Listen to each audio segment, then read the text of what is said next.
everyone. Today on the Writing Gym podcast, we're talking about how adult learning techniques and how using them can be a positive force on your writing.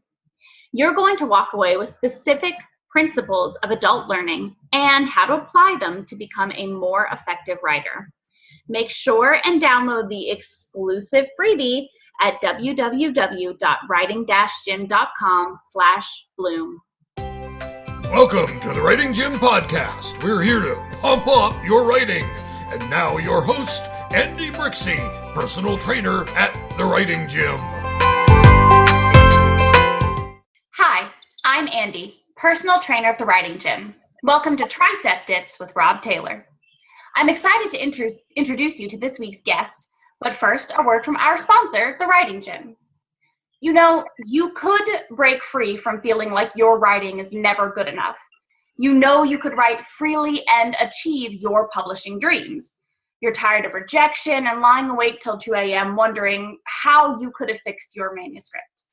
Wallowing in self-doubt is not getting you closer to your writing goals. You need real standards, real support, and real change. Are you ready to transform your writing and take it from the slush pile to publishable? We are currently accepting select writers in the Writing Gym. Visit www.writing-gym.com to apply. And now I'd like to introduce you to our resident writing coach, the gal who helps you pump your writing into shape in the Writing Gym. Welcome back to the Writing Gym podcast, Annalisa Parent. Thank you so much, Andy. I'm glad to be here with you again. And this week's quirk, everyone, is a little something different. It's a quirk about this very podcast. Our theme music was actually a song written for Annalisa in college by one of her closest friends. The song is called Happy Go Lucky because it reminded her friend of the way Annalisa approaches her life. And that friend is actually today's guest, Rob Taylor. Hello. And this week, we do welcome Rob Taylor to the Writing Gym podcast. Rob attended Berklee College of Music, received his master's in education with a specialty in training and performance improvement from Capella College in 2016. Rob has been married for 14 years this May and has 5 wonderful children that range from 8 years old to 22 years old. He composes music as a hobby. As we now know, he composed our theme music, and he still plays music in a professional big band in Bella Vista, Arkansas called the JN Band. Rob has been working for Walmart for the past 15 years. He's gone from stocking toy shelves to running his own store before he entered the talent development in 2012. He started teaching and training store manager level and above before he was promoted to senior manager at the Learning Management Group. So welcome today, Rob. Well, thank you, Andy. So I wanted to start off right immediately with your job. You are the senior manager of the Learning Management Group. What does that mean exactly? Can you tell us what exactly you do? Yeah, absolutely. So what it turns out to be is a lot of times when we see training and we go through a training class or in e-learning on a computer, we see this wonderful sets of presentations, we see videos, we hear stories and scenarios, and it just seems to flow, and you're going, wow, I actually learned a whole bunch. This is pretty cool. What I get to do is what I call the less glamorous part of it, and flex my geek muscle in creating the modality of the training. You know, what's the best way to deliver it, and more importantly, how should it flow? And it's funny because you have to start somewhere, right?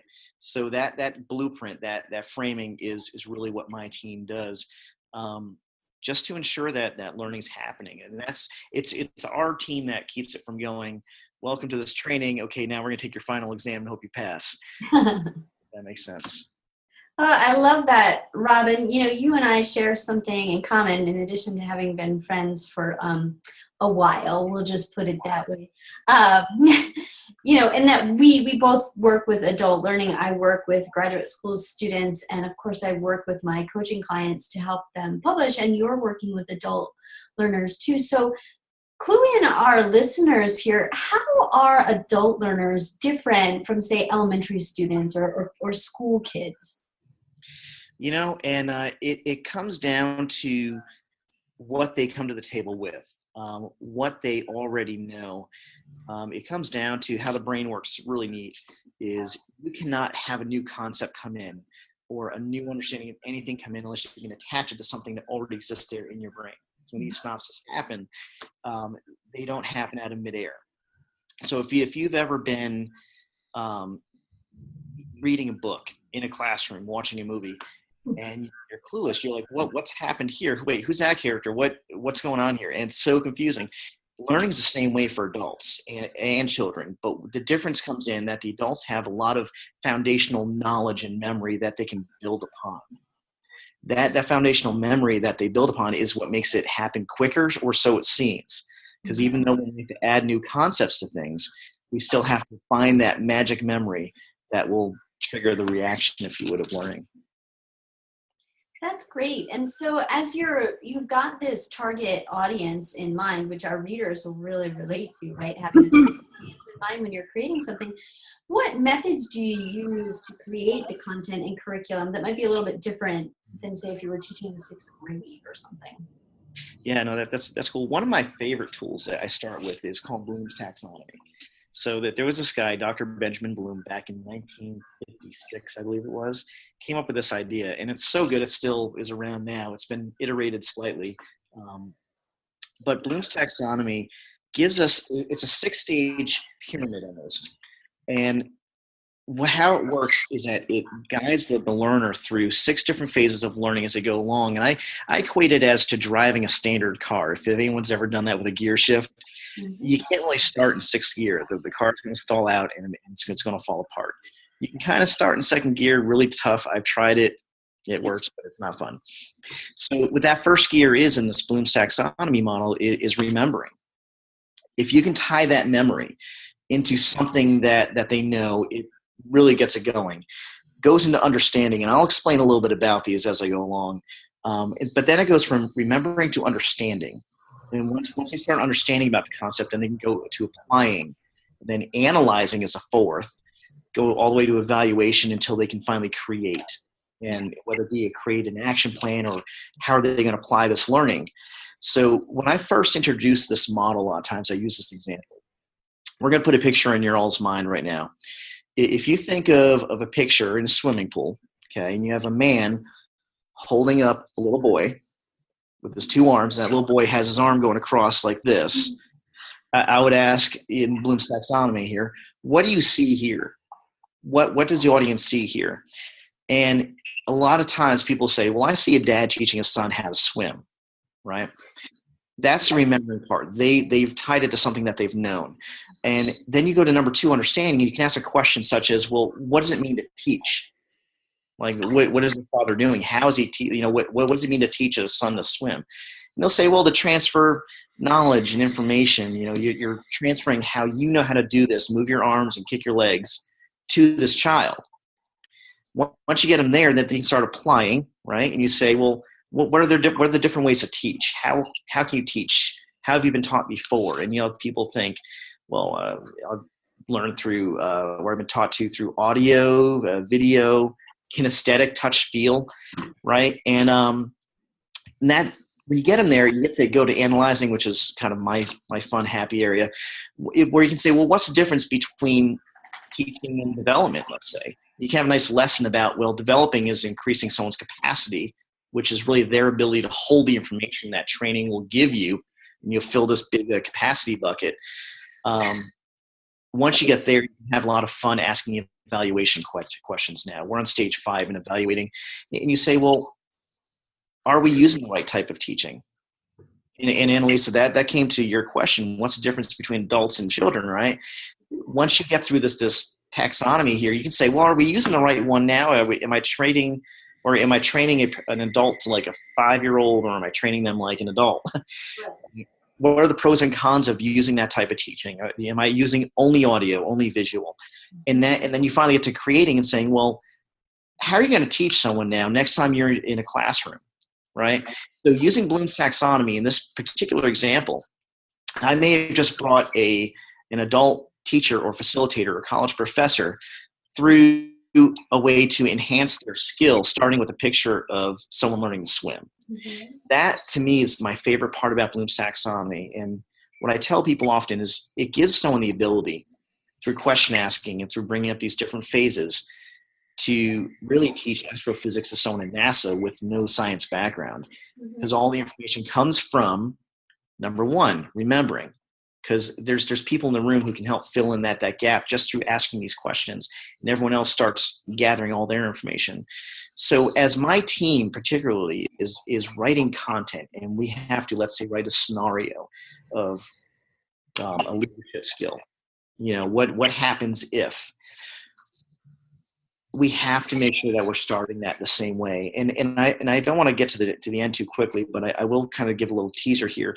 But this is where I find it's important. When you start reading a book, imagine if there's no introduction to it, if there's no introduction to the characters, there was no way to tie to something that you already know as an adult that makes you want to continue to page 2, 3, 4, etc.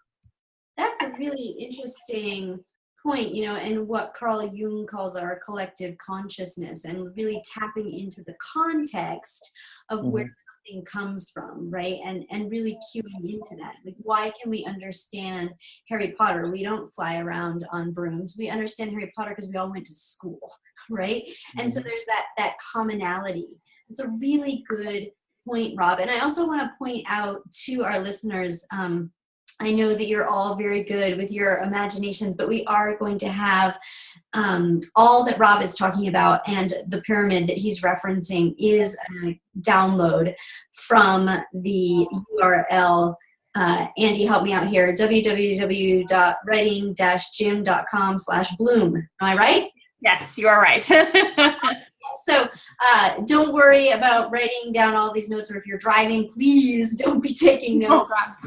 This pyramid that Rob is talking about is available for you, and you can take notes on it and take a look at it. So, Rob, tell us a little bit more about how writers can look at this Bloom's taxonomy and really be able to relate to their readers.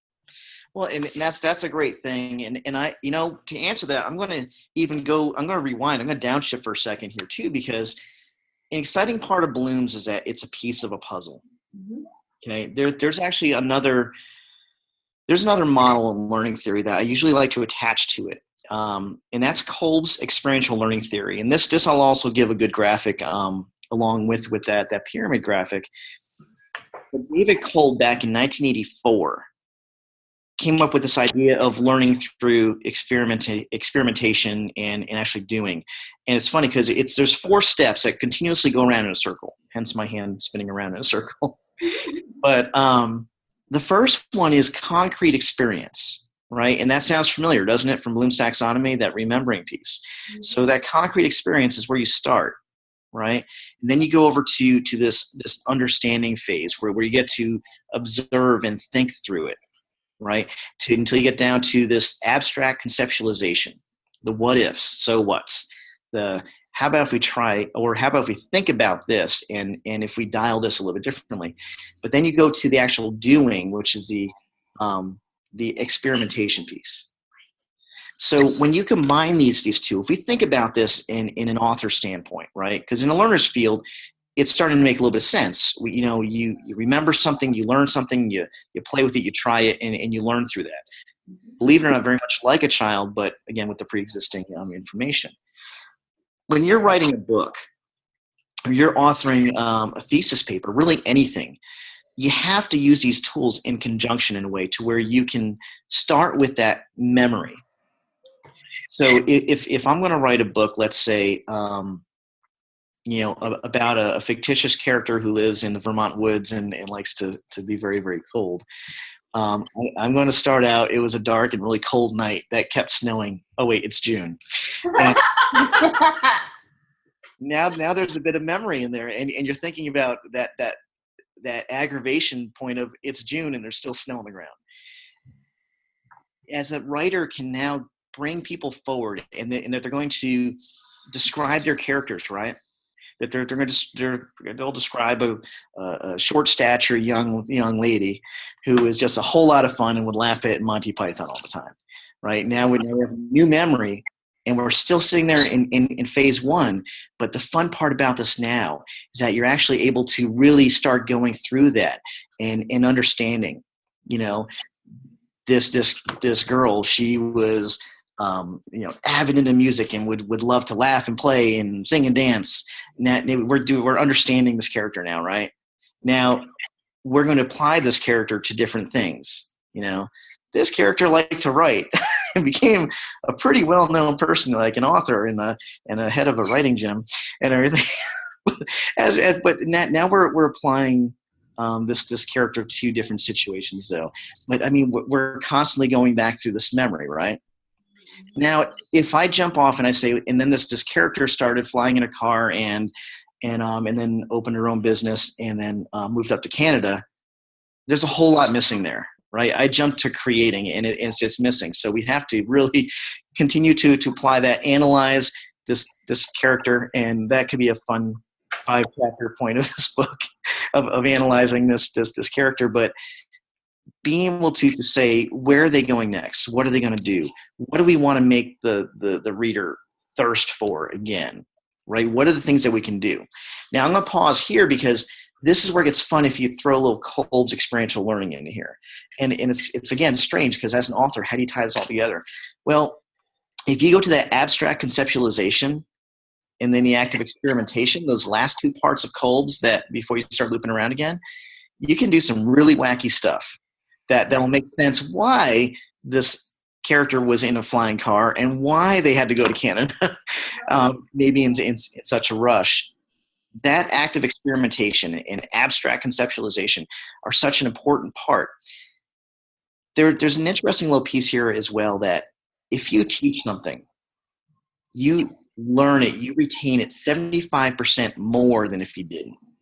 Okay, and if authors are thinking about this, no matter what you do as an author, you're really a teacher, right? Because you're giving someone something new to read. Otherwise, we'd write books of the alphabet, right? 26 letters at the end. You're teaching something new, whether it's a new fantasy or a new nonfiction, something that maybe someone didn't know, or a new love story. Whatever it is, it's teaching in its most primal form that we did back in the Stone Ages when we were carving pictures up on the cave walls, right? Mm-hmm. And it's amazing because how many people naturally go through Blooms without knowing it. But then you have people with writer's block, or you can't get the story forward. This is where tools like this come in handy because all of a sudden you have your V8 head slap, as I call it, and you say, oh, I need to back this up, and I need to make people really remember something that ties them back to they can put a face to this character. They understand what this character is doing, and they can apply them to different scenarios. So really, in a big, hefty nutshell, that's the great thing about Blooms. And then I will throw this in there. When you get to creating at that last phase, it doesn't become about like the business, let's make an action plan. This is where you can create a cliffhanger so you can have a sequel to secure your writing career. Yeah, and I mean, that's a really good point, Rob, because so many authors come to me and the problem is around their pacing. And frequently, it's precisely what you said, right? We've introduced a character and then suddenly she's in a flying car. Now, where did that come from? There was no context. There was no preparation for that moment, for the idea that this fantastical element was going to be added in. And I love this tool. And I also love what you said about using it in a fashion that's cyclical, because when we look at story structure, we tend to make it, the rising action leading to the climax and then, the falling action, right? So it's sort of like climbing up a mountain and falling down a cliff when we draw that illustration. But that's misleading because that rising action isn't a steady plane that goes up like a straight line on a geometry classroom chalkboard, right? There are peaks and valleys like a real mountain, and those peaks and valleys are composed of exactly what you're talking about, the cyclical nature of a story and kind of, coming back to the character and now moving it forward and coming back to the character and moving it forward.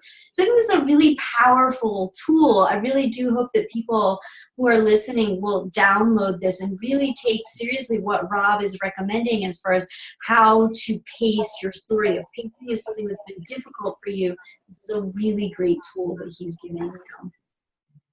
Yeah, as someone who has a huge problem with pacing, this is something that Annalisa and I have worked on before, that it just ends up being like, I do all this exposition. I'm like, here's all this information, and then also this thing happened, and then here's some more information. And I feel like, the whole cyclical part of it makes so much more sense, because, just like in real life, it's not a linear plot. There's not one thing that happens after one thing that happens that leads you into exactly like the climax of the moment and then the end. Like, things happen and they go back, and then there's, little bits of information that happen here and there, and it continues around and around until you reach that big climactic moment. But even then, if you want to secure your writing career, you should probably write a cliffhanger. There you go.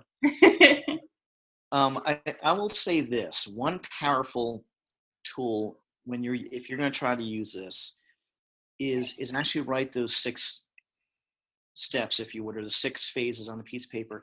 Because when you're outlining your story, when you're outlining characters, when you're outlining really anything, this can help you really conceptualize and visualize where these pieces will fit. So if you're saying, well, here I need to make sure, have I made them remember about this? Do they have a memory? And really outline in that fashion, I think it could be a really powerful tool. Oh, I agree with you, and I'm really excited, especially to hear from the writers who download this resource that you're providing for us, Rob. In the comments of the show notes at www.writing-gym.com/bloom, please let us know how this helps you and what questions you have, because we can always have Rob come back on as an expert in these learning techniques and talk more to how people can use this, because I think this is a really powerful resource, and I'm sure Rob will make himself available to help writers to improve their craft. Absolutely. Well, and I think it'll also be, we've had so many people, talk about and comment within the Writing Gym and within the Facebook group about their issues with writer's block, about, feeling really frustrated and not knowing where to go and just, wanting to give up. And that's something that I struggle with too. I don't think any writer who writes anything has ever, had a relaxing evening where it's like, oh yes, I just wrote a book in a night. And if you do, I hate you.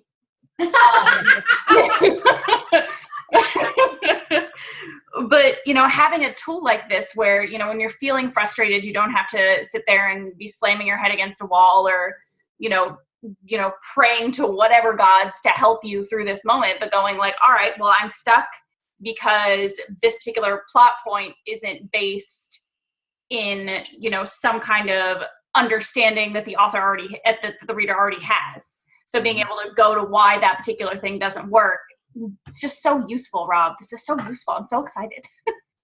I will throw a caveat of caution into the mix here. Yes, please. It's very easy to fall into the overworking of one phase there. So when you have the writer's block, I mean, it is healthy to go through, let's say, the remembering, but remember this like that car scenario that I told you about. If you stay in first gear the entire trip, you're going to burn your engine out. So keep that in mind as everyone's going through, as you're writing through and you're coming up with your stories.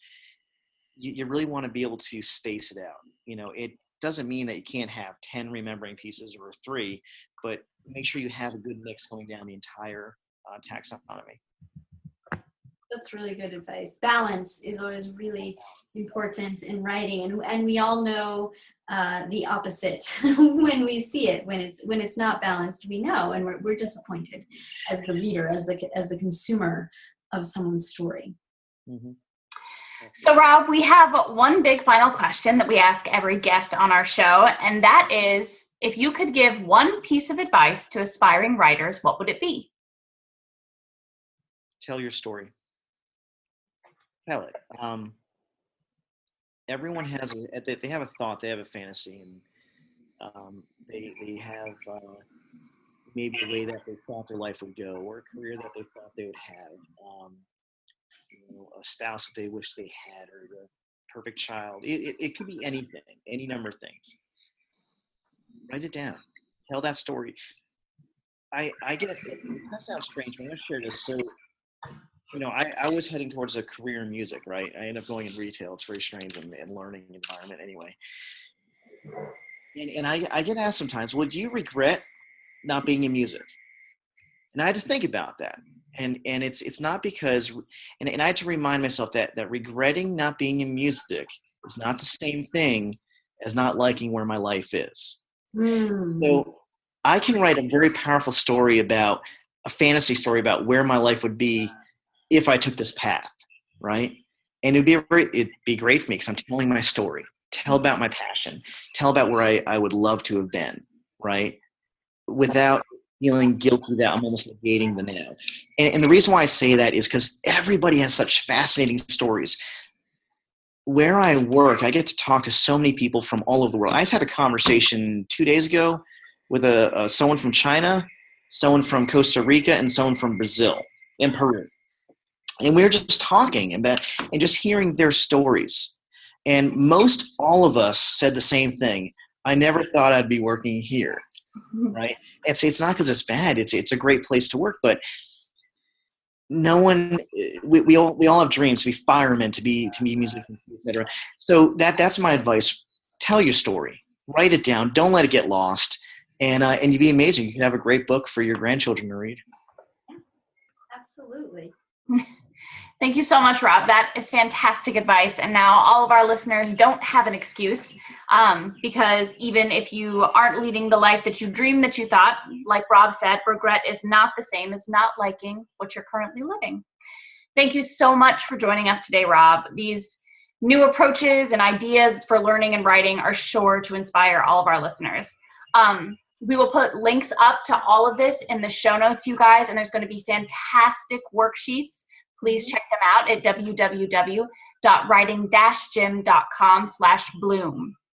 And definitely use those worksheets to, outline and plan and do everything that you want to with the work that you're currently doing, and we'd love to hear about it. Thank you, Annalisa, for more of your great writing advice. Annalisa is the resident writing coach in the Writing Gym, where writers are finishing books every day while gaining the confidence and skills to bring them to publication. If you're serious about publishing, you may be the kind of writer we're looking to help become an author. Apply at www.writing-gym.com. Writers in the Writing Gym have the time, guidance, support, and instruction that leads to finished, quality manuscripts. We even have a personal trainer, me, to support you and help you meet your writing goals. If you're serious about pumping your writing into publishing shape, apply now. Go to writing-gym.com and don't forget the dash. Thank you so much for joining us to pump up your writing here on the Writing Gym podcast. Be sure to check out our show notes and download the free step-by-step guide to implement the principles that Rob told us about today into your writing at www.writing-gym.com/bloom. Happy writing! This has been the Writing Gym Podcast with Andy Brixey and Annalisa Parent. To join the Writing Gym, visit www.writing-gym.com.